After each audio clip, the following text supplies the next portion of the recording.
hello everyone. I don't know whether to say good morning or good evening, and I hear it's late evening in New Zealand. But welcome to the first panel of this very, very interesting 3-day conference. We are very happy to be flagging off the conference, and we have a very, very distinguished panel to talk to you about democratizing India's political culture. Just a couple of comments before I hand it over. I'm sorry, my voice seems to be echoing.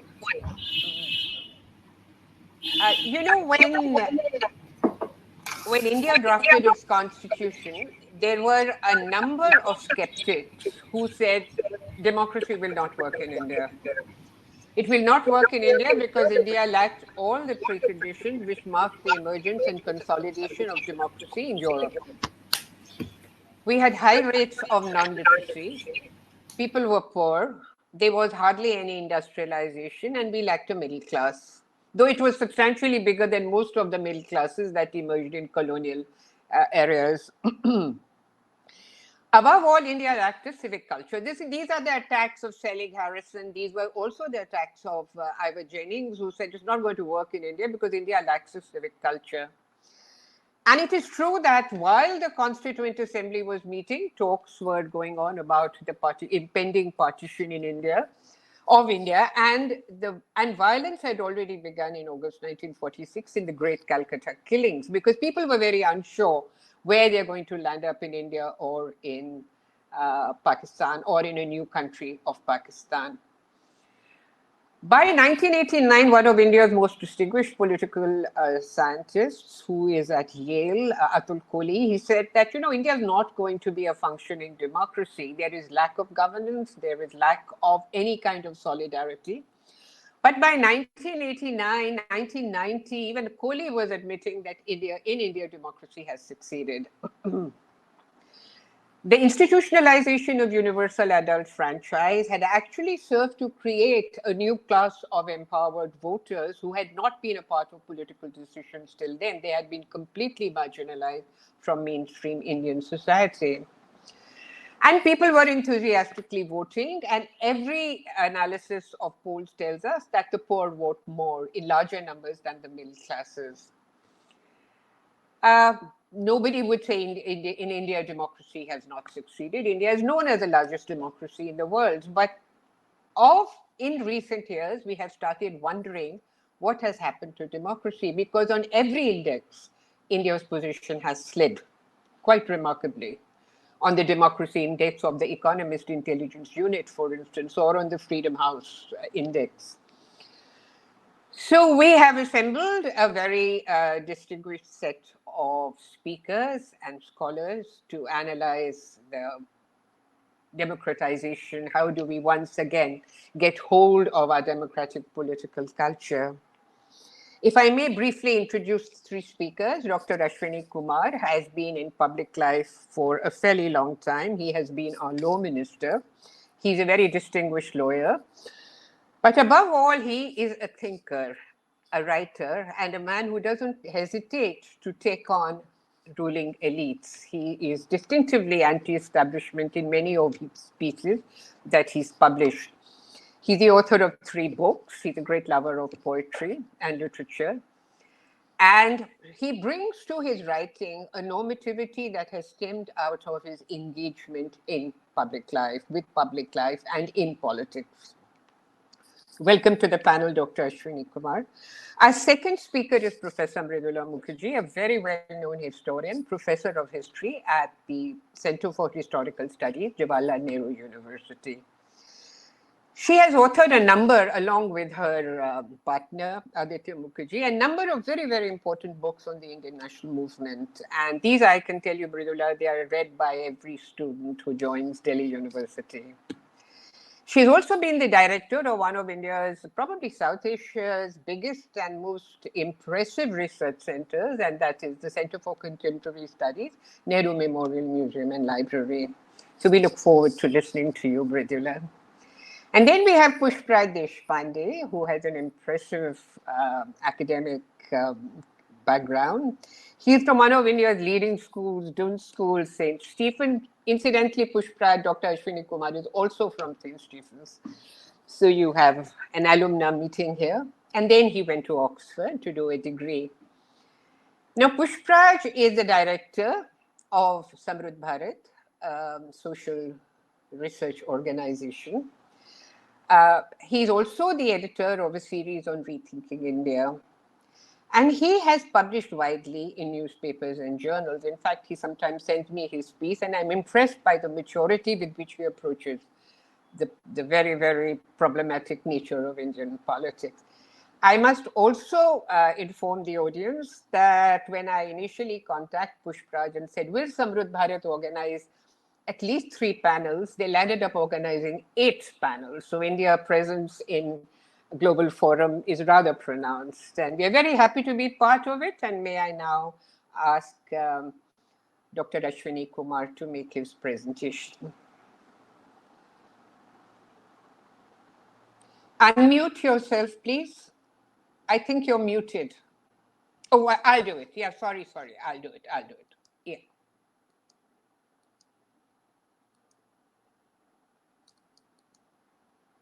Yes? I'm sorry, I can't unmute it. Can you hear me now? Right. Well, thank you very much, Neera, for those generous comments and a generous introduction. Undeserved as it is, thank you all the same.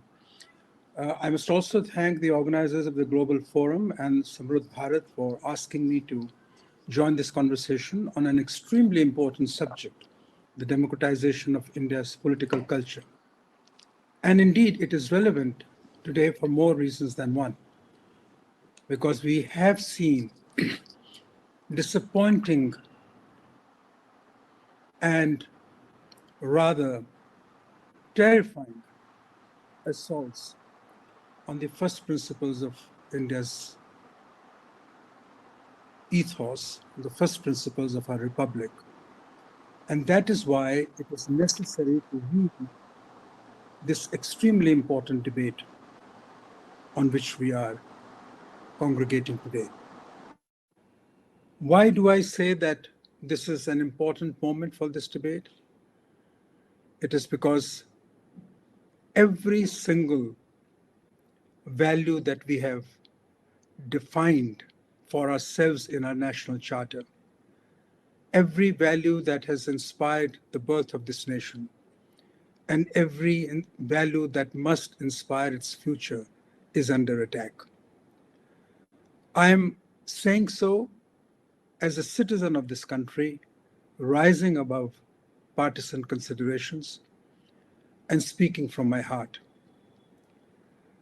The rise of muscular nationalism and brute majoritarianism as a substitute for a constitutional culture of democracy was never envisioned by our founding fathers. We had trusted in the innate wisdom of our people, in the collective conscience of our society to ensure against such egregious assaults on the very idea that defines our nation. I dare say that if I were to recount every instance, or even the majority of instances which have caused utter despair in the country as far as the functioning of our democracy is concerned, it would take much, much more time than is permissible in this debate. But I would like, with your permission, to flag a few critical aspects which have inspired many well-meaning political thinkers and philosophers to describe India as a flailing state and a dwindling democracy. I feel sad when I hear this about my country. I feel sad when I hear this about our democratic engagement. Immense pride as we do take in being the largest democracy of the world, which had withstood and has withstood many attacks on its existence. But what we are now seeing is an attack whose ferocity is so pronounced and yet so subtle that it makes the fight against such attacks even more difficult and more complicated. At the end of the day, I believe it is all about leadership. It is about leadership that stands tall. It is about leadership that stands firm and high on moral principles that can take on such an assault on India, on the Indian Republic. I believe that the institutions of our democracy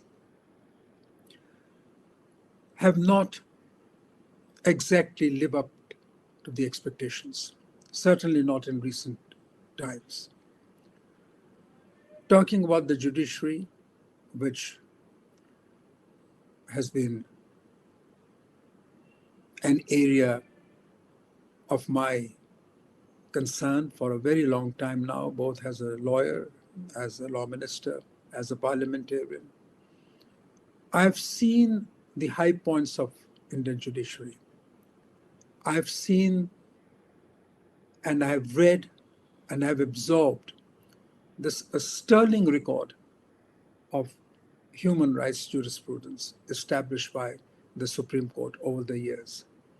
But yet, I cannot be oblivious to some of its recent pronouncements and inclinations. In matters of constitutional challenge on issues such as Article 370, the CAA, custodial torture, Rohingyas, and JNU protests, sedition cases, hate crimes, love jihad matters, and so forth and so on. I can't say I'm exactly proud of the record of the highest court in this country. I must say that I have almost worshipped in this temple of justice for the better part of my life. And it saddens me immensely to confess my disappointment publicly. Take media now. Fake news that sells gossip as gospel, the corporatization of media houses that questions the independence of media, and a, a kind of assault on public reasoning that we now see orchestrated through the media in so brazen and partisan a manner that it robs the media to a claim as the third or fourth pillar of India's democracy. Take Parliament, the highest forum of our democracy. Can it legitimately so claim today? I doubt very much. An institution where laws are passed without debate, where opposing viewpoints are buried under a chorus of irrational protest, does not speak well of our legislative structures. I'm very, very disappointed at the loss of ideological integrity of political parties. And I say so without discrimination and without distinction. The loss of credibility of the political class as a whole is an ominous signal for the survival of political democracy in this country. After all, political parties and political leaders are instruments of political democracy. And if that edifice is under siege, if that structure is doubted, clearly political democracy in India risks extinction. I'm not an alarmist, I'm an optimist. I have innate faith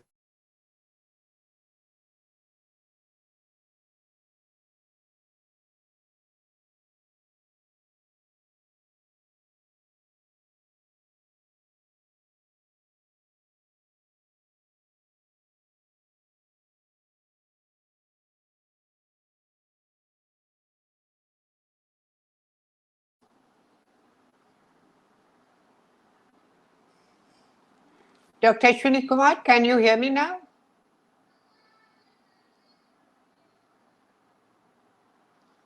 We seem to have got cut off.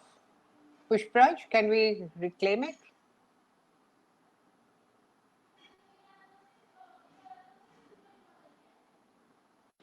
While we do that, ma'am, it might be Yeah, now we worthwhile. can hear you. We can hear you. Yeah. So I'm sorry for that technical interruption.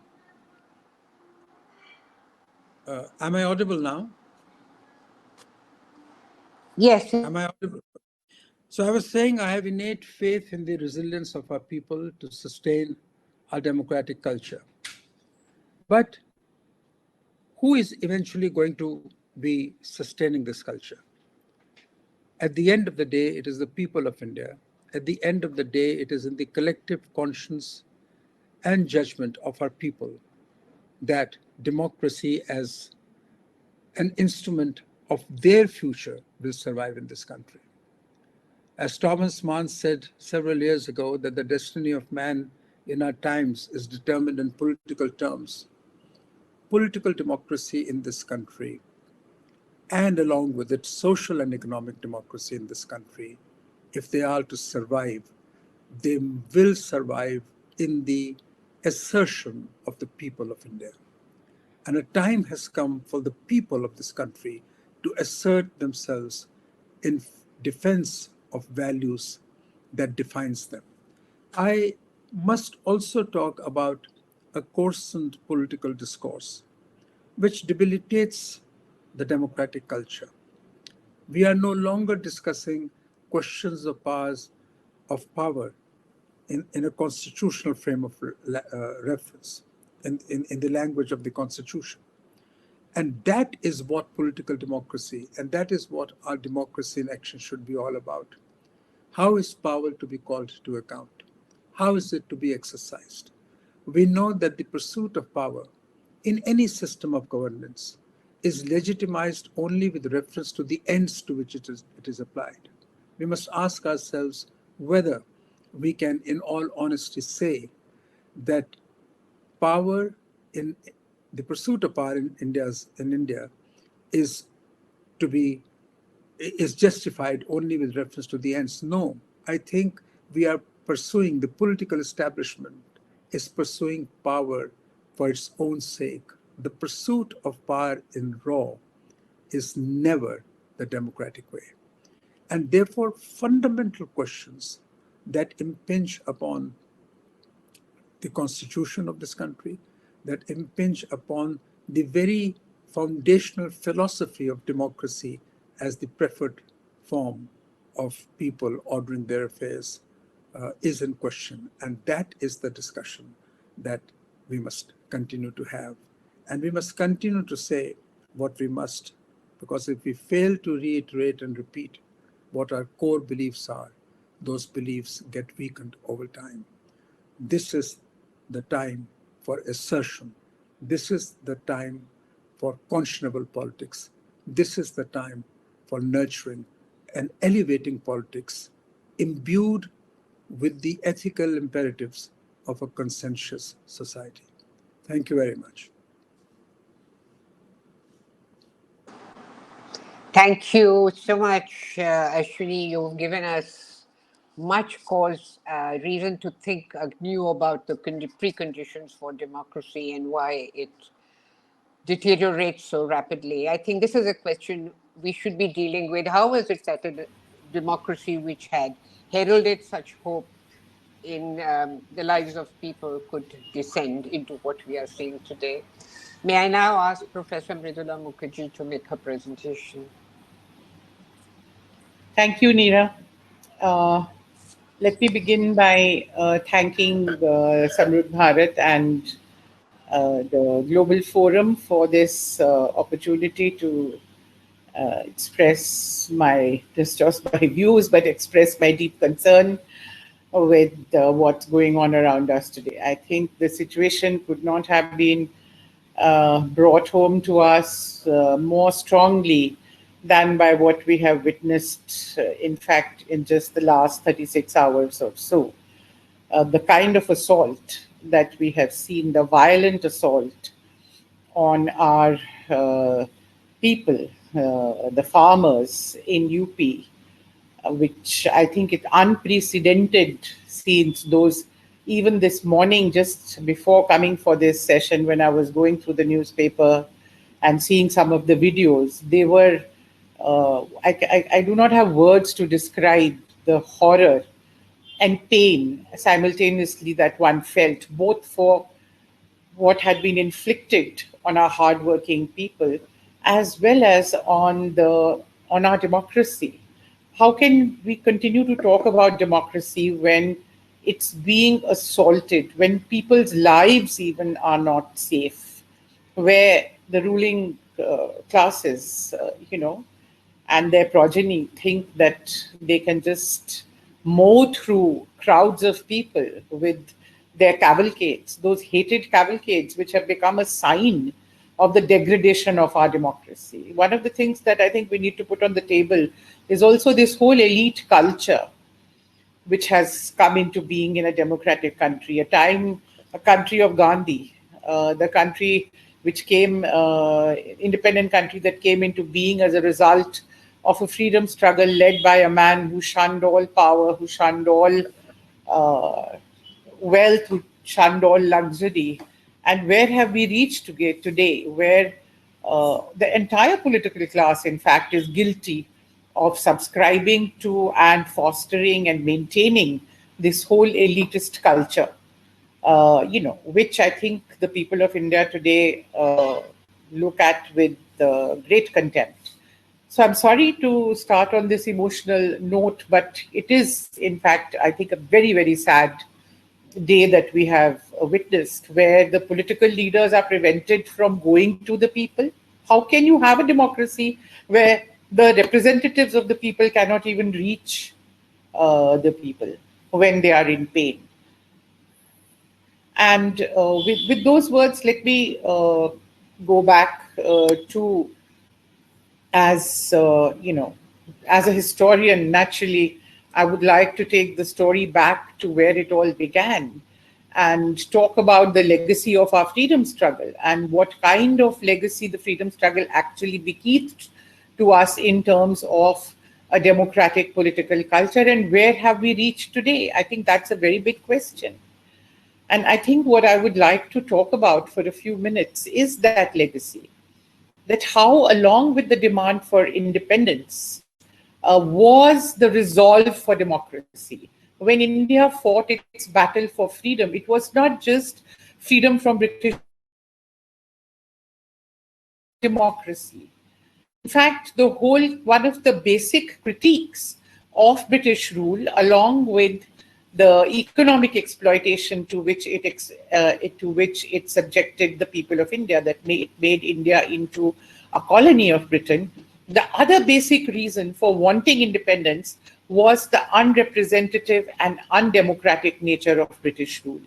A democratic Britain imposed an autocratic rule run by a bureaucracy on Indians, and the representative features which it made a lot of noise about were extremely limited, and each one of those concessions were actually wrung out of the colonial power through hard struggle. In fact, Indian demands for greater democracy, for greater representation, for greater control over the finances were always far in ahead for what the British were willing to grant, at least 20 years, 30 years ahead of what the British were willing to grant. In 1895, Lokmanya Tilak brought out a bill called the Constitution of India Bill, in which he asked for adult franchise. We actually got adult franchise only after independence. So that was the kind of gap that there was between the demands of the freedom struggle, the ideology of the freedom struggle, and the actual nature of British rule. So the aim of the aim of the struggle for independence was to set up a democratic system with adult franchise, a Prajatantra or a Loktantra as it was called, with full civil liberties. And this message, that this is the aim of the struggle for independence, This was not something that was there only in the Congress resolutions or in the speeches of the big leaders. This was the message that was carried to the people of India, to the peasants, to the workers, to the artisans, to the women, by hundreds of thousands of nationalist activists, mostly belonging to the Congress party, but not exclusively to the Congress party, by the socialists, by the communists, by Gandhians, by Akalis, by people, all kinds, by the red shirts, variety of political formations which participated and contributed to the struggle for freedom. The one message that everybody carried was that when we win this battle, we are going to have a democratic system in India. We are not going to restore a monarchy. We are not going to have a feudal system. We are not going to have the zamindars and the jagirdars. We are not going to have a rule by a civil service. It's going to be a representative democracy based on the free will of the people. And adult franchise was also a promise, as I said, that was made early on, that there would be no distinctions of income, of property, of sex, of caste or religion when it came to endowing citizenship, which gave the right to vote on the people of India. The Karachi resolution of the Indian National Congress of 1931 spelled out this whole promise in great detail. I don't have the time to go into it, but all the fundamental rights of freedom of expression, freedom of association, freedom to form unions, a free press, all that was embodied in the Karachi resolution of April 1931. And along with that, the commitment to adult franchise, the commitment to workers' rights, social and economic democracy as well, was very much included in the Karachi resolution, where the peasants were promised reduction of rent, land revenue, where workers were promised the right to unionize, a living wage, etc., etc. I mean, the entire framework, in a sense, of what was later fleshed out in the Constitution of India in much greater detail, was actually there in its essence in the Karachi resolution. Even before that, in the Motilal Nehru report of 1928, the fundamental rights and some of the essential elements had already been spelled out and agreed to, not just by the Congress, but by a large number of consensus was there. So, and this consensus was carried to the people every day by the speeches and the interaction which the political activists had with the people on the ground, whether it was in the mohallas in the towns, or whether it was in the villages, whether it was in the artisans' workshops, or whether it was on the street in Chandni Chowk, at the tea shops. This message that what are we fighting for? We are fighting for a democratic India was something that was emphasized. And the details of that, very often the words that were used were Loktantra, very often the words that were used were Kisan Mazdoor ka Raj hoga. To give the emphasis on the fact that it will be a people's government. And these principles were then also embodied in the actual practice of the freedom struggle. It was not that they waited and said that we will wait till we gain freedom, till we implement these principles. For example, in the Congress party, which from the beginning was a democratic party, but the principle of elected representatives being elected from the village and mohalla level upwards was implemented in 1920 in the new constitution that Gandhiji wrote for the Congress. And after that, except when it was disrupted by war or by mass struggles and the Congress people were in jail, every year elections would take place from the village upward. The village level members would elect the taluka level members, the taluka would elect the district, the provincial, and then the provincial level would elect the All India Congress Committee, which was a substitute for the parliament. And then the All India Congress Committee would elect a small committee of about 20 people, which was the working committee. And that was meant to be the cabinet. So throughout its history, right from 1920 onwards at least, the Congress, through its actual institutional functioning, demonstrated to the people of India what real democracy was. So the commitment was not just intellectual, it was not just formal, it was in the actual practice, showing how an electoral system works, showing how we can even have elections at the grassroots level, enfranchise people who are not enfranchised by the British, 4-anna membership, which anybody could afford. The poorest person could afford the 4-anna membership.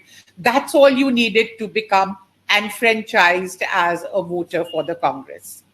I would also like to emphasize that the actual working of the Congress, where decisions were taken in open sessions through mass voting, I think this is something we also need to talk about. For example, in 1920 itself, when Gandhiji is still emerging as the foremost leader of the Congress, and he comes to the Congress with his program of non-violent non-cooperation, the Congress deliberated upon it. There was a lot of opposition to it. And ultimately, in an open session of the Congress, it was put to vote. And a large number of people actually voted against it. I don't have the numbers here before me, but it was something like 13 or 1500 to 900. So something like, almost 1,000 people actually voted against that resolution. Ultimately, the resolution was carried. Big leaders like C.R. Das, for example, continued to oppose non-cooperation for a few months more. But ultimately, when everyone saw that how the Gandhian method was actually galvanizing people, bringing the ordinary people into the movement, bringing the peasantry into the movement, they then also agreed. That was also how you showed the people how consensus was built among the leadership. Even after strong differences, strong debate, you could then also build a consensus and then go in for a joint struggle. I could give you other examples, but I think, maybe when we have the discussion, we can come back to that. Also, the Congress functioned more as a platform rather than as a political party. Various diverse ideological and political currents were contained within it. And they contended for political influence within the Congress and among the people. Again, there are many examples of this. The socialists, for example, functioned within the Congress. They set up the Congress Socialist Party, which was a group or a party, if you like to call it, within the Congress, and with a clear-cut socialist orientation. The communists directly did not work within the Congress as a communist party, but they became members of the Congress Socialist Party from 1934-35 onwards and functioned within the Congress and even became members of the AICC. In fact, in the Quit India movement discussions at the Gowalia tank, when Gandhiji gave his famous call for do and die, there were 13 communists who actually opposed the Quit India resolution. And they were members of the AICC. And Gandhiji, in fact, after they had opposed, worried about their safety and also to teach the people of India, to train the people that dissent was still valued, even when popular sentiment was so strongly in favor of Quit India. He got up after they had opposed and said to the people, he said, I admire the courage of my 13 communist friends who have opposed this resolution. I admire it because this is something that I have done all along. So often I have been the odd man out, and it takes courage to do this. And thereby he trained the people that respecting dissent, respecting opposition was part of the democratic political culture of the freedom struggle and of the Congress. Similarly, I think if we look at how the relationship between Subhash Bose and the Congress, of course, Subhash Bose was a valued member of the Congress right till the point when in 1938-39 he developed serious differences with Gandhiji. But even after the break occurred and Gandhiji took the stand where he opposed Bose as the president for the second time, and he put up Patabhi Sitaramaiah, even then, even after Bose had formed the forward bloc, and there were disciplinary proceedings that were taken against Bose. Gandhiji then goes on record, he makes a public statement where he says that Subhash Bose has full rights to oppose the resolutions of the working committee. He has the full right not only to oppose, but to mobilize against the working committee.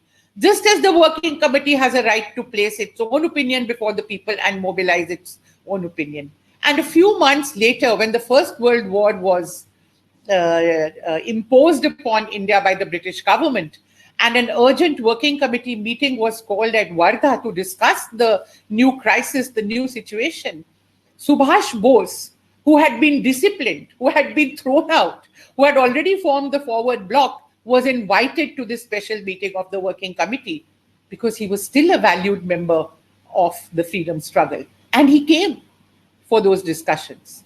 So this is how the political culture of how to practice democracy was demonstrated to the people. It was shown to them in their everyday lives. After independence, we all know Jawaharlal Nehru did the utmost to promote a democratic culture within the Congress and in the country. In Parliament, for example, he promoted the democratic culture, the respect for Parliament at great personal cost. He would sit through long, boring sessions, no matter what be the subject matter, to show that you must have respect for Parliament, that debate and discussion was a necessary part of the democratic process. It was not just a matter of elections. Of course, he also institutionalized the conduct of free and fair elections. The first general elections, which were held in 1951-52, which in fact took a whole about 4 months, and the people of India treated it as a festival of democracy, coming all dressed up in their finery, the women in their silver jewelry, the ordinary people of India, to this first general elections. They learned to value their vote, they learned to use it judiciously. But this whole institutional structure of free and fair elections, which Nehru presided over, and which has lasted, I think, substantially till now, though now in the last few years, there are grave doubts that have been expressed about certain aspects of it. I think this was extremely important. Nehru promoted free discussion and debate within and outside Parliament and within his cabinet. Many of his cabinet members have gone on record to say that how he encouraged, and there was no question of people not being able to state their mind, their views very freely inside the cabinet, even though he was such a colossus, even though he was such a great man and obviously outshone many others of his generation. He also emphasized the need for a strong opposition. And when there was none, he often ended up pointing out the flaws in his own policies and arguments. He would get up in Parliament and say, "Aren't you going to criticize this?" Well, if you are not, then I will do it for you. Just as you would recall how in the 1930s, he wrote a whole article, a whole series of articles in the Modern Review criticizing himself. He wrote under a pseudonym, but after some time it became public that it was he who had written it, where he had said that, he had all the makings of a dictator and how he needs to be controlled. So this self-critical look, this encouraging dissent, criticism as part and parcel of a healthy democracy, this genuine belief that you suffer if you don't have opposition, you will grow smug and you will make mistakes, that opposition is necessary for you to stay on the right path. I think this is something that Nehru promoted in a very, very big way. And by and large, with some hiccups, as during the period of the JP movement and the resultant emergency, I don't have the time to go into that now, but in the discussion we can do that. This democratic political culture of respect for the opposition, respect for civil liberties, etc., was grounded and strengthened till at least the last years of the present century, and even after that in a very substantial way. However, in the last few years, What we are seeing, I again will do it in a summary form because I think Dr. Ashwani Kumar has detailed that in a very comprehensive way.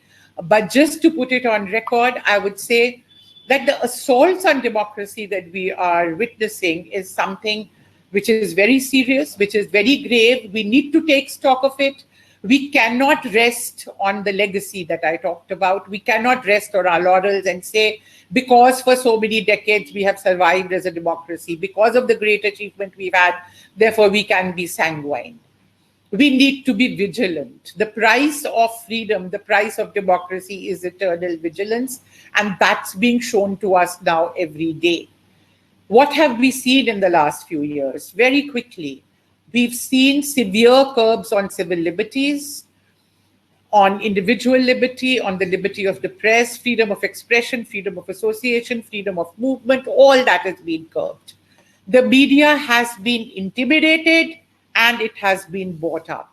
Investigative agencies have been used to threaten media, political activists, and others. The minorities have been stereotyped, they have been stigmatized, and they have been marginalized, and much worse. The electoral process itself is suspected to be compromised, with the EVMs a big source of worry. Many people have expressed severe doubts about the sanctity or the inviolability of the EVMs and have argued that we need to go back to the paper-based ballot system to ensure the transparency and integrity of the electoral process. As I come from a university, I would like to emphasize that one of the areas or one of the institutions which has been at the receiving end of this assault on democracy, because without freedom of speech, expression, and thought, you cannot have a vibrant democracy, and universities are the place where that happens.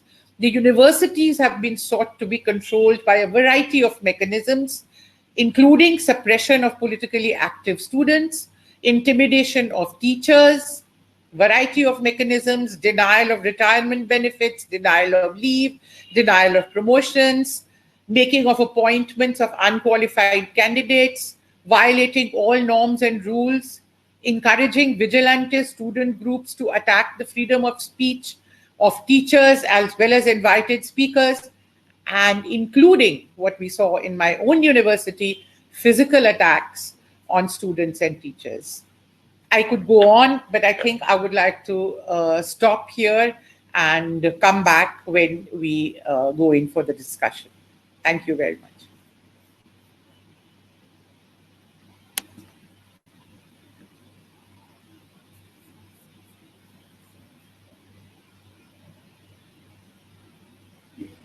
Yeah, thank you. These are very disturbing pictures, Ashwini, and you have painted for us. But before I move on to Pushpraj and hear what his generation has to hope for in the future, I'd like to read out a message from Isabel. Wonderful to kick off the Global Forum on Democratizing Work with India. The stakes couldn't be higher. And I think the two presentations have made it very clear that the stakes couldn't be higher. May I now request Pushpraj to make his presentation? Thank you, Professor Chandoke. I hope I'm audible. Yes. Yes, yes. Yeah. Okay, excellent. And of course, the Global Forum for facilitating this panel and Can you indeed guys this just conference. mute your mics? Otherwise, there'll be an echo. Only Pushpraj's mic should be unmuted. Please carry on. Yeah. So, I mean, well, Dr. Ashwani Kumar has spoken about what is, and Professor Mukherjee about what has made us reach here. So I guess I find myself in the middle, normatively summarizing about what our political culture is and why we need to democratize it. I mean, as both our distinguished previous speakers have in some sense outlined, India's political culture is not just the product of our founders' collective dreams for and of the nation, but it is also the political project of the Indian state. And enshrined in this political project. This political project is enshrined in our constitution, and it guarantees, among other things, liberty, equality, fraternity, justice, and most importantly, it guarantees that no matter who you are or where you come from, you are equitably entitled. I repeat, equitably entitled to be a partner in India's promise. I mean, naturally, actualizing such a political project depends on two crucial factors, which I think Dr. Ashwani Kumar has addressed in some sense, is a total commitment from the state to these normative values on one hand, and of course, receptivity from the people on the other. Now, India has got multiple diversities, and Guha has famously talked about multiple axes of division. Our diversities range from religious, caste, gender, linguistic, regional, even ideological. And interest groups have always sought to maximize their own interests, which is why, incidentally, Dr. Ashwani Kumar's predecessor, our first law minister, Dr. Ambedkar, famously called democracy a topsoil on a fundamentally undemocratic society. I mean, that is why the Indian state has to be a neutral arbitrator between these contending interests. The competition over resources, opportunities, and privileges is fierce. And this imperative becomes even greater when we consider what Ambedkar famously called greater inequalities. Without a strong and value adhering state, a majority interest could very easily steamroll other interests and monopolize resources. I mean, just to give you one example, think about the Pandora papers that we're all reading about right now.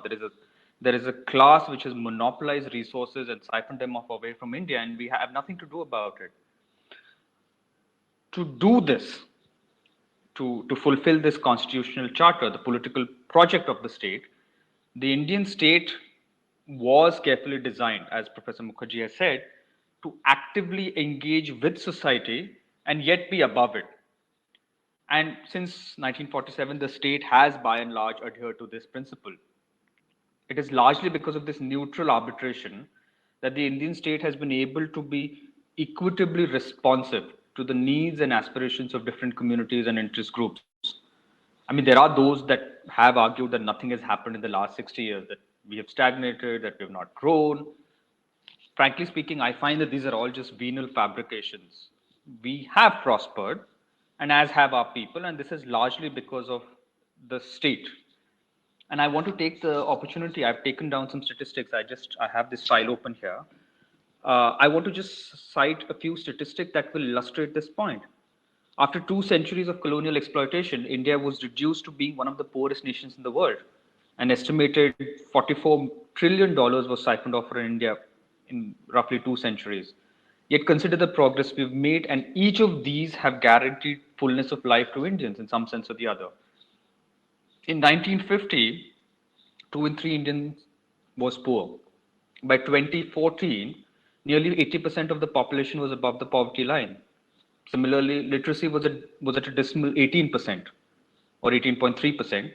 By 2014, it was up to 74%. Similarly, per capita availability of milk in 50 was 124 grams per day. After Operation White, it jumped up to 300 grams per day. Our per capita income was just 11,000 in 1950. Today, it's 94,000. In 2014, it was 94,000. Life expectancy jumped up from 41 in 1950 to 68 in 2014.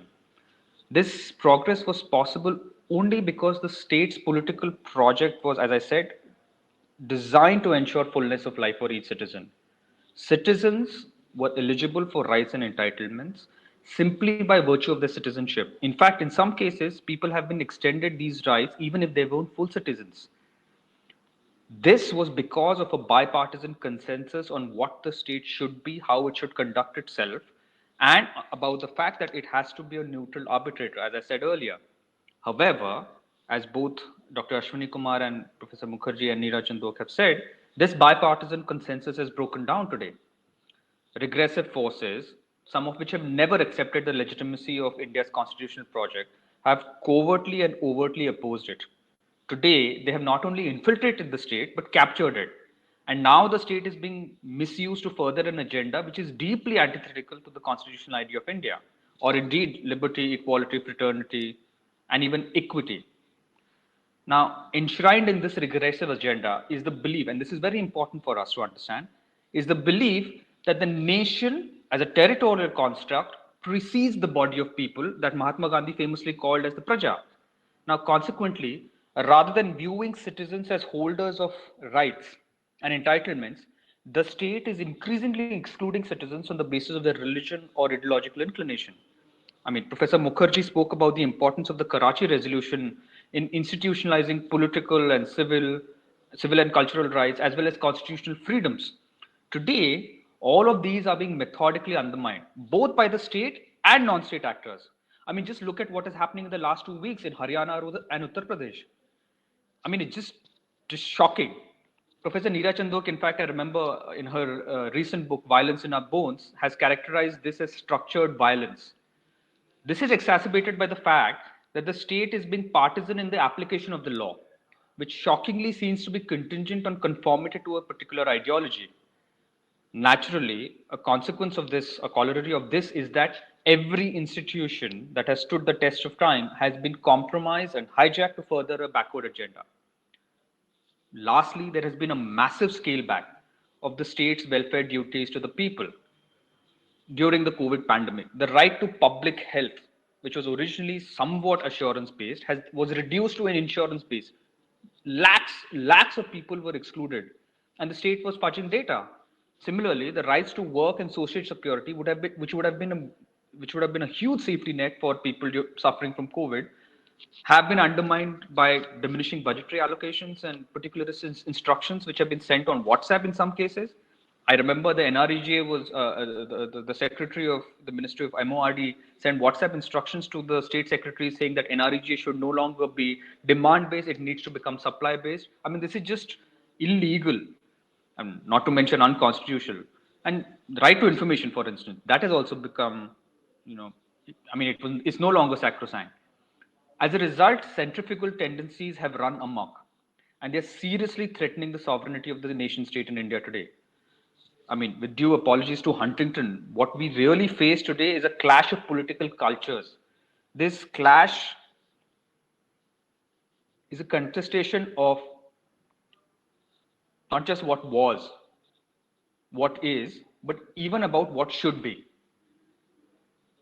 Unfortunately, today, neither India's political parties nor civil society are sufficiently armed for this clash in defense of India's constitutional project. They are calcified in time, clinging to old habits that are only addressing the symbolic. Maybe a token protest at Jantar Mantar, which is a protest site for those who are not from India, or maybe an open letter with a few hundred or even a few thousand signatories, or a round table or a meet in familiar haunts, maybe a tweet or a video or a WhatsApp forward, even a walkout in parliament or a sporadic rally. I mean, these are meaningless to this ruling dispensation. To them, they are as meaningless as the constitution that they are mandated to uphold. Frankly, none of this, and we have to be very honest with ourselves, none of these are going to save the next victim of the state-sponsored terrorism that we are facing. They won't convert the silent majority, whose grievances are still more economic than ideological. These cathartic events, I mean, these calibrated events may be cathartic to us. They may be, but we simply cannot afford to be concerned about the comforts of our daily routines. And we still are. We are ignoring in doing these, in still adhering to these symbolic habits. We are ignoring the fires that are sweeping through India. They will reach us sooner than we can imagine, as that has happened in Haryana and Uttar Pradesh in the last 2 weeks. Given this, and this is the last point I'm going to make, we cannot afford to squander any more opportunities to reclaim India's soul and democratize India's political culture. We need to diversify. We need to reinvent our operational methodologies. For that, I believe we need to force principal alliances that go beyond the instrumental, beyond the electoral. Platforms like the Global Forum offer a window to do so. I mean, this is just the starting point. There'll have to be substantive work following this. Secondly, we need to engage in the normative, going beyond the electoral. We need to build organic relationships with the people, and we have to find a way to do politics without the electoral, by transcending the electoral.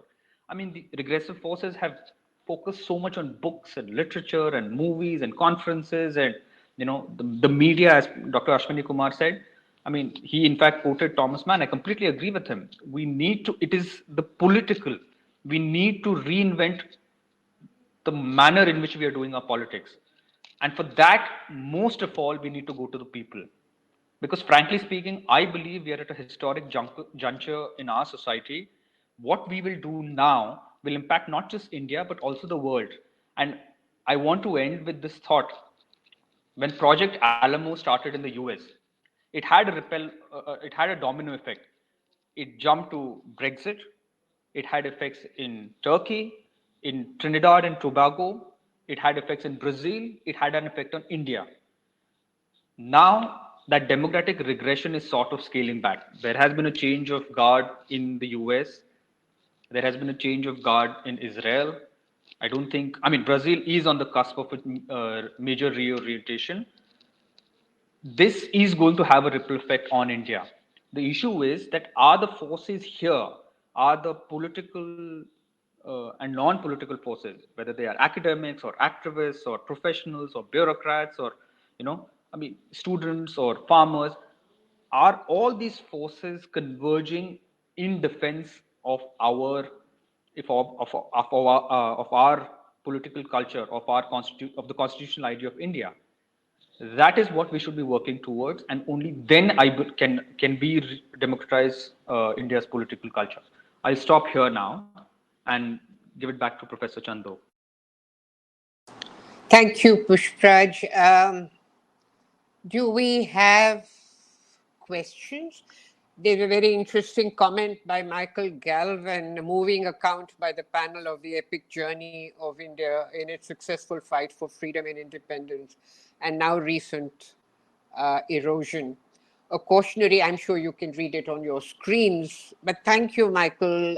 What a fitting opening session for this inspirational movement of democratizing work. I really have to thank the three panelists for giving us so much to think about and so much to mull and reflect on. Do we have questions, Lisa? I don't know, but till somebody writes, we wouldn't know. I just want to ask short questions of each of the three panelists, and let me start with Ashwini.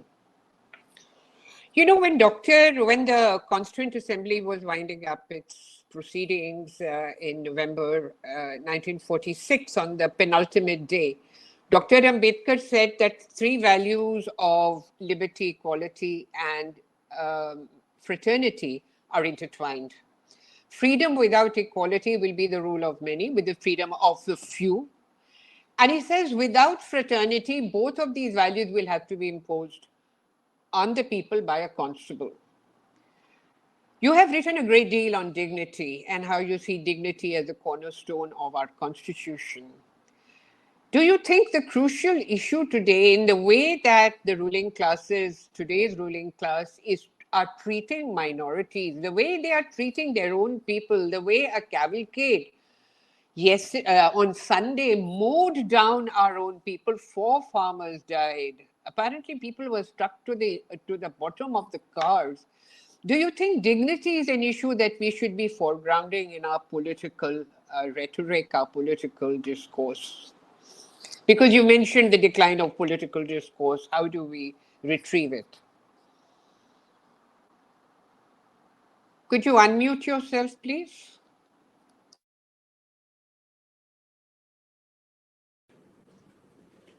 Thank you. Thank you very much, Neera, for that very incisive question. And in fact, the question that we should be asking ourselves. I have always believed that ours is not only a libertarian constitution, but it is a dignitarian constitution. The only thread that runs right from the preamble to the last provision of the Constitution, read together and harmoniously, would aim at advancing the dignity of every citizen of this country. In fact, the core intellectual and philosophical edifice of the Constitution is the dignity of man rooted in equality, rooted in freedom, and rooted and nurtured through empathy. Empathy, as somebody described, is my pain in your heart. And as long as people are empathetic towards each other, as long as we have a truly empathetic pluralism in this country, democracy in this country cannot wither away. But without these, as Dr. Ambedkar predicted years ago, it will not be sustainable. At the end of the day, when I spoke about assertion of the people, I had in mind the assertion of the people in defense and in furtherance of their dignity as equal citizens of a constitutional state. I had in mind, when I talked about assertion, that at the end of the day, no document can save or assure democracy. It is the people's innate resolve not to be bowed down or bowed down or oppressed or suppressed by the powers of the state. That is something that we still need to work on. Over the years, what I have seen in politics, it is that people have become regrettably, in a certain way, indifferent to the arrogance of power and the perverted intellectualism of the clever, which makes a heady cocktail for the demise of true democracy. And that is my fear. My fear is that the political class that is supposed to both reflect the sensitivities of the people at large and to show the direction of those sensitivities is now pursuing political power for its own sake without reference to the ultimate end to which power in a democracy should be applied. So, constitutional democracy, first and foremost, is about the accountability of dispersed power. Why is it that the ultimate sovereign power has been dispersed in the constitutional scheme into three wings of the state? It is because each wing of the state will hold the other wing to account in the exercise of its power, and ultimately, the issue of the exercise of power in a democracy will be left to the judgment of the people in the people's court. I therefore venture to suggest that the debate about democratization of India's political culture must eventually rest with the assertion of people's consciousness and sensitivity. We saw it with reference to Article 370. We saw it with reference to CAA. We saw this with reference to custodial torture. We saw this with reference to love jihad and hate crimes and lynch mobs and so forth and so on, to which Professor Mukherjee made a reference. What I'm trying to say today is that it is a combination of all these different kinds of subtle and not so subtle assaults on the idea of India's pluralism, on the ideas of India's republicanism, that has today disturbed the people of India. But that is what, so therefore, to answer your question on the dignity, I think that is the question, that is the central question in any debate that concerns the future of India's democracy, the dignity of our people.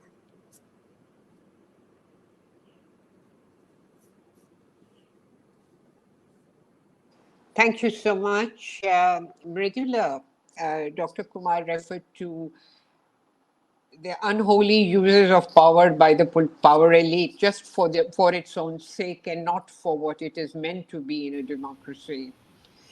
And I think Gandhi was justly skeptical about institutions of modern democracy because he felt that they consolidate power in the hands of a few. Do you have any reflections on how this came to happen? Because Nehru, one cannot forget Nehru's appeal to the cartoonist Shankar. Shankar, don't spare me. I mean, here was a man who said, please criticize me, please oppose. I mean, I don't want a planned parliament. Have you any idea how this has come about, how we have descended to the level where political rhetoric ignores the dignity of our fellow citizens? Well, I think there are two questions embedded, in what you are saying. One is about how this intolerance of criticism has come about. And I think here I would make a very clear cut distinction between the culture of the formations, the Congress primarily, as well as other political formations, who were part of the broad front for the struggle for freedom, because there was a very clearly, as I said, this culture was imbued into their everyday practices, into how they functioned for so many years, into the, like I'd like to mention here, the relationship between leaders and cadres and masses. If you look at it in the Gandhian period, I mean, everybody knew, for example, how approachable Gandhiji was. Every day in the evening, in the name of a prayer meeting, he basically had a public event, no matter where he was in India. If he was in the Bhangi colony, or if he was in Birla House, or if he was addressing a gathering of 2 lakhs in a remote village in Bengal, anybody could come to him. He was available to the people, to be seen, to be talked to be looked at, to be touched. We all know during the last few months how badly he was attacked in those meetings by the members of the forces which ultimately assassinated him. Publicly, it used to be said, death to Gandhi. It used to be said on his face, and he still did not disallow people from coming for that meeting. He still disallowed any notion of security. I think that culture, obviously at great personal cost, the man was assassinated. He lost his life, but at great personal cost, making that culture not just institutionalized in a formal sense, but in an everyday sense, making it what what I would call the habits of democracy, which is more than just ideology. It's how what you begin to expect, the way your leaders will function. Even when these were called darbars, I mean, even Indira Gandhi, to her credit, every morning people could gather in her garden, and she went out and met them. I remember passing by Madhav Rao Scindia's house near Teen Murti on way to Nehru Memorial. People would be sitting outside in the garden, and he would come out every morning, and all the leaders of the time did this. They met people. Where are we now? We are surrounded by circles of security and this and that. Of course, times are different. But Gandhiji lost his life, let's not forget, and he refused security. In fact, Nehru and Patel were criticized by others. People even saying that they wanted Gandhi to die, by saying that you didn't protect him well enough, it's your fault.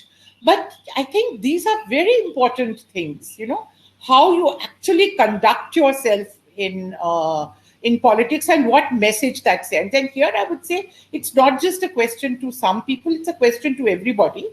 Those that had the legacy of that freedom struggle still at least believed in it, carried it forward for a long time. But I think today what we have is a phenomenon of people, parties and groups who are in power who are not part of that culture at all. Let's not forget the Muslim League was not a democratic party. They had no formal systems. I described at great length how the Congress was actually had conducted elections every year in its own organization. Sadly, it doesn't do so now. We are waiting for the elections to happen, But the Muslim League never did. The Hindu Mahasabha never did. The communal parties were not.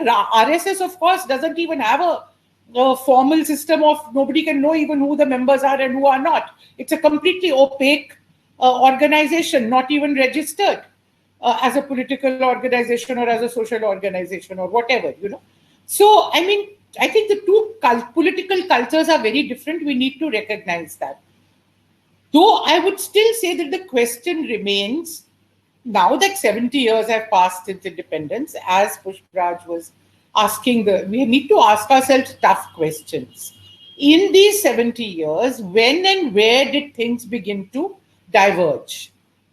You know, and I think these hard questions need to be asked. Only then we can come out with answers that may work. And I think one of the things, of course, which he pointed to was the politics, with the tokenism of the politics, including our politics of going to Jantar Mantar or organizing letters, signature campaigns and all that, which are all very necessary. I would not devalue them. What I would say is they're obviously not enough. But the real mass politics of people out on the streets, which actually the movement against CA and NRC showed us was possible, and the farmers have showed us that it is possible. But interestingly, both these very powerful grassroots level movements in contemporary India have happened outside the frame of the political parties. So tough questions here that need to be asked. Why are political parties not in the forefront of organized dissent as they need to be? Because politics is not about electoral politics. The freedom struggle was not about electoral politics. It was one very small part of the freedom struggle that you fought the elections and went into the assemblies. The larger part of it was that you struggled. You had no rent campaigns, you had no tax campaigns, you had anti-Chokidara tax campaigns, you had a boycott campaign, boycott of foreign cloth, and people went to jail in their thousands and people died in their thousands. In the 1942 Quit India movement, let's not forget, 10,000 people lost their lives in the repression by the British government. So these were no namby-pamby, non-violent movements. They were very hard-fought struggles where people and their leaders were out there. The leaders of the Congress, just till 2 years before independence, had to spend 3 years in jail. Not a small matter, the entire leadership of the Congress. I mean, I'm saying, so politics is hard business.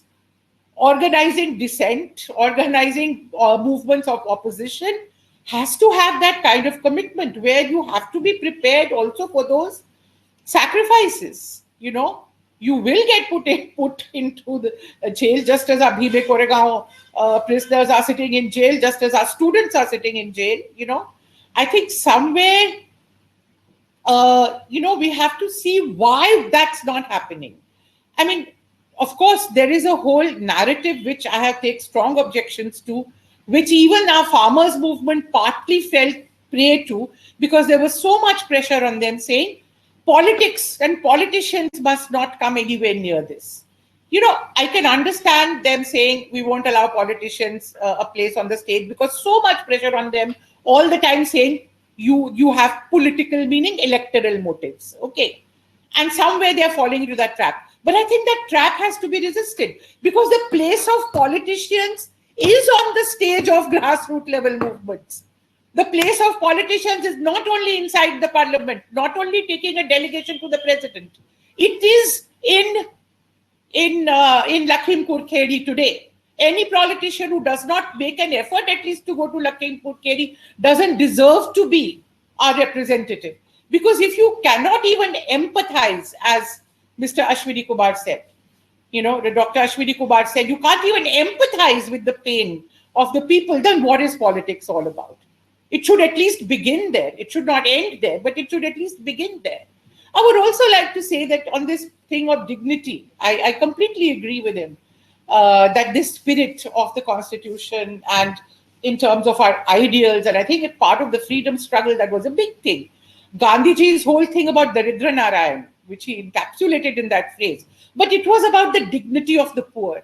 The assertion that the poorest person had the same feelings, the same rights, the same entitlements as anybody else, understanding that, and therefore had a right to all the benefits, all the expression of, citizenship and all that India could give them. I think this notion, this empathy, this notion of dignity for the poor, but that was one thing conceptually in the Constitution and in the freedom struggle. But today, as if I take on board what Pushparaj said, that it's a state project, then part of the state project has to be to endow the poor, especially endow the ordinary citizen with the minimum required for that dignity.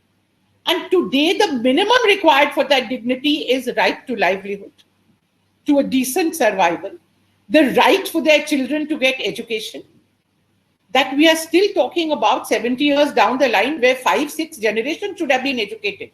It takes only 10 years to put a child through school. You know, if you had started in 2005, you would have had an entirely educated generation by now. No? Right to health. This pandemic has shown us, but even before that, all our surveys have shown us how much of the poor person's income goes to just buying those medicines from those quacks.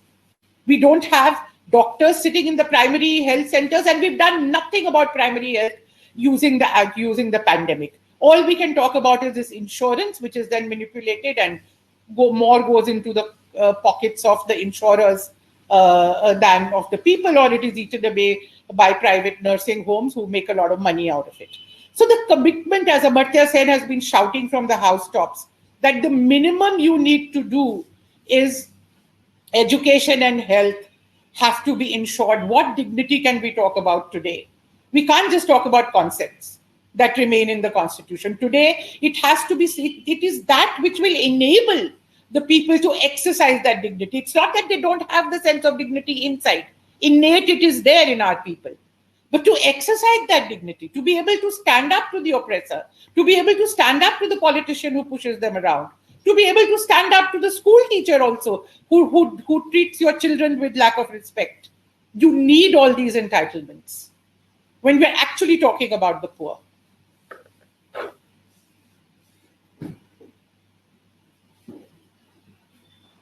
Thank you, Mridula. Pushparaj, may I make one comment and leave you to wrap up the meeting? All right, panel discussion. Will that be okay? I just want to, I think it is, as the word used was, a fitting opening to democratizing work. Because before you can democratize the workplace, which is the objective of this conference and of the wider project that began in May 2020, you have to have a democratic state. You have to have a democratic framework. We have to listen very clearly and very closely to Aristotle when he said politics is the master science. I remember being very kind of disoriented when in the 90s, a whole lot of our colleagues became fans of Michel Foucault. And Foucault had said only one thing: commit regicide, cut off the king's head, so that you can understand where power operates in the interstices of society. You cut off the king heads, and by the 2010s, by the second decade of the 21st century, we have a whole rash of right-wing populists taking over the state, and your civil society is fragmented. I think civil society wallahs paid more heed to Foucault than the holders of state power did. Today we are completely fragmented on issues on gender, on caste, on a whole range of events that should have actually brought civil society together to confront the state. In a way, the state provides a framework for other transactions in society. And we cannot have democratizing the workplace project take off unless we make sure that the state is democratic and unless we restore the status of civil liberties as central to our discourse, to our political discourse, back on the agenda, which is about human dignity. But I leave it to Pushparaj to tell us where our generation has gone wrong and how they plan to rescue. I think you have about 8 minutes. Yes. I think that's a very onerous duty, and I really should not comment on what has gone wrong. There is actually one question, Professor Chandoke, which has come in the question board. Someone has requested us to see the relationship between the economic situation and political culture in India. Jan Whitman, yeah. Jim Whitman. Yeah. So do you want me to address that right now? Yeah. Okay. So I mean, I've made some notes, so I'll just refer to them. it basically effectively boils down to what the political culture of the state is, in the sense what the political project is. If the state decides that its primary duty is to the people, in his famous Tryst with Destiny speech, our first Prime Minister Nehru famously said that our duty is to wipe the tear from the last of every human being and ensure that the last man in the line is taken care of. If the state decides that its duty is to the people, to the body of people, naturally it is going to do everything in its power to ensure that its policies, its programs are directed to ensure what Professor Mukherjee and Neera Chandoke have been saying, is to enhance the capabilities of people, to ensure that they are able to do, achieve whatever functions they want to do. However, when the states decide, when a state decides that it's primarily beholden to the class that funds its elections, to the corporate class, which this state clearly has, then everything changes. It's no longer its policies and programs are no longer geared to maximize benefits for the people, but it is designed to help those who are to the corporate class basically. And think about what has happened. And these are the notes I've made. Non-performing assets, basically NPAs, talk about how a loan has been given to a corporate company and they are unable to pay the loan either because the project is not functioning or whatever. NPAs have jumped to 18 lakh crores. That's 18 trillion in the last 7-8 years. Corporate write-offs in the last 2 years have jumped to $4.5 trillion. Corporate debt corporate fraud in the banks has jumped to $4.92 trillion in the last 3 years. Over and above that, labor laws have been circumscribed. Every labor law has been circumscribed in the last 3, 4, 5 years. People don't have to work. I mean, there was in 42 Ambedkar, or 42 or 43, I think Professor Mridula Mukherjee would attest. Dr. Ambedkar, in fact, the first time in the history of the world, Ambedkar brought in a policy saying that labor can only work for 8 hours. And that is what, and the ILO picked up from that. That law has effectively been slashed now. Similarly, contract jobs have become the norm today. At one time, I mean, this generation, and this is due credit to the UPA government and the governments preceding that before this. Permanent jobs, permanent public sector jobs were the norm. And our generation has seen it. I think ours would be the last generation to see this. Permanent jobs became an important tool of upward economic mobility, economic and social mobility. When you don't have permanent jobs in public sector, either for teachers or for municipal workers or the bureaucracy, what suddenly happens is that you have a hugely insecure workforce, mass social instability, and I mean the entire system is geared to help the corporate class hire and fire at will. So, I mean, I hope that answers the question as to how political culture impacts the economic situation. The latter part of the question, which Professor Chandoke has said, I mean, I go back to what I originally said, that we really cannot afford to squander any more opportunities. We really need to diversify and reinvent our operational methodologies. And honestly, I mean, Gandhi famously said, "Be the change you want to see in the world." I really think this matters. Every single person can right now, whether it's an Indian in India or an Indian outside India, or even a non-Indian outside India, but who's interested in India, can make an effect, can make a difference.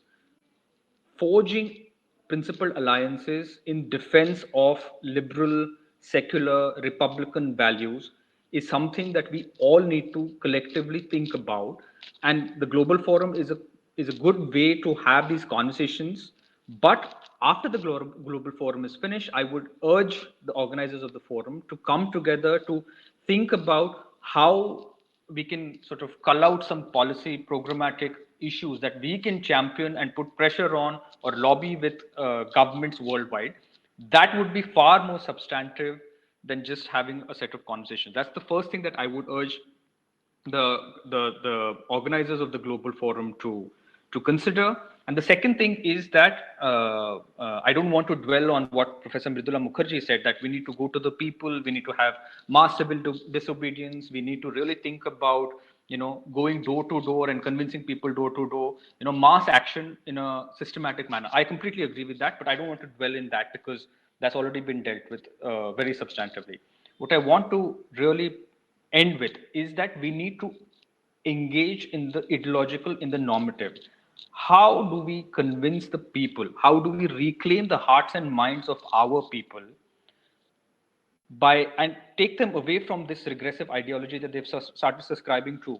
You cannot engage in this, you cannot reclaim their hearts and minds by simply performing, by simply pandering to the media, or sticking to the spectacle politics that we have got used to.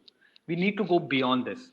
How do you build relationships? And the questions that we have to ask ourselves, all of us, if you really want to democratize work, if you really want to democratize political culture, or decommodify or decarbonize, you need to think about how you're going to change the mind.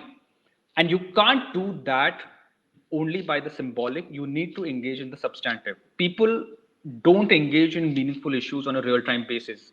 A microscopic section of society is reading books, or deeply thinking about these issues. The vast majority is not. They're looking at movies. They're on the social media, TikTok, Instagram, so on and so forth. People are talking about, they're engaging in sport. They're engaging in entertainment in a very substantive way. Regressive forces, right-wing authoritarian forces, have very consciously adopted and have become early sort of adopters of these technologies and these tools. I'm forgetting the national security advisor to Donald Trump, the earlier one. He started something called the movement, which actually went from place to place and started training people, training right-wing authoritarian governments, like the Brexit movement, or Marine Le Pen's movement in France. They actually went and trained them about how do you do politics using non-political tools. That is something that we really need to think about, and all of us, all progressive forces that go beyond the electoral, need to start converging our skills and our time into finding non-political solutions to political questions. That is my question. That is my submission to this panel, and I'll stop here and give it back to Professor Chandoke.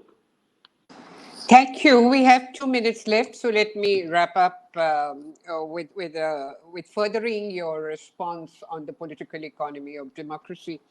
I remember doing with my students a project on the Bhilai Steel Plant. Now, the Bhilai Steel Plant, it embodied the best of Nehruvian welfare state policies.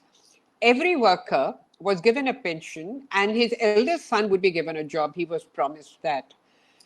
By the 1990s, what happened was that within the formal workforce, they started contractualizing labor. So now we actually found households in which the father was getting a pension, but the son was in contract labor, and there was so much tension within each household because of the complete abandonment of the welfare state. In a way, this is symbolic of what our democracy, why it has declined, or what it stands for today, because angry young people are no longer assured of jobs or of a state that will look after them, because we have arrived in the era of the entrepreneurial state, where the government tells you instead of asking for jobs, you people generate jobs, whether you have to sell pakoras to do so. So in a way, this notion of the entrepreneurial state, which is doing the rounds in political economy circle, has created a class of such disenchanted and disenfranchised Indians who are revolting and who are latching onto the nearest platform or the nearest leader whom they think is questioning the status quo. Unfortunately, these leaders join the status quo and become a new Lutyens Delhi, which they don't even recognize. It remains for me to thank all the 3 participants on the panel, and we have got a good response. wish the the rest of the organizers of the scientific and organizing committee of democratizing work a great conference. We'll be around. We have a second panel at 1:30, right, Pushparaj? Reconceptualizing India's political economy. Thank you very much. My gratitude. Thank you.